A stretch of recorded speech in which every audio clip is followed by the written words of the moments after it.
ثم قست قلوبكم من بعد ذلك فهي كالحجارة أو أشد قسوة وإن من الحجارة لما يتفجر منه الأنهار وَإِنَّ مِنْهَا لَمَا يَشَّقَّقُ فَيَخْرُجُ مِنْهُ الْمَاءُ وَإِنَّ مِنْهَا لَمَا يَهْبِطُ مِنْ خَشْيَةِ اللَّهِ وَمَا اللَّهُ بِغَافِلٍ عَمَّا تَعْمَلُونَ۔ اس سب کے بعد تمہارے دل پھر سخت ہو گئے،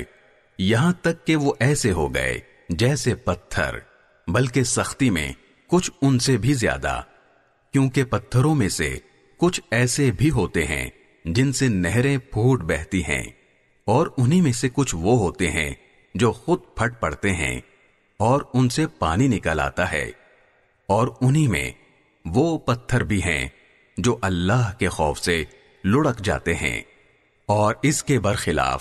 جو کچھ تم کر رہے ہو اللہ اس سے بے خبر نہیں ہے۔ افتطمعون ان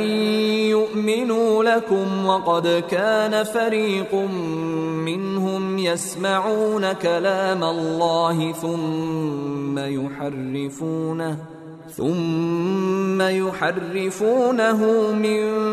بعد ما عقلوه وهم يعلمون۔ مسلمانوں،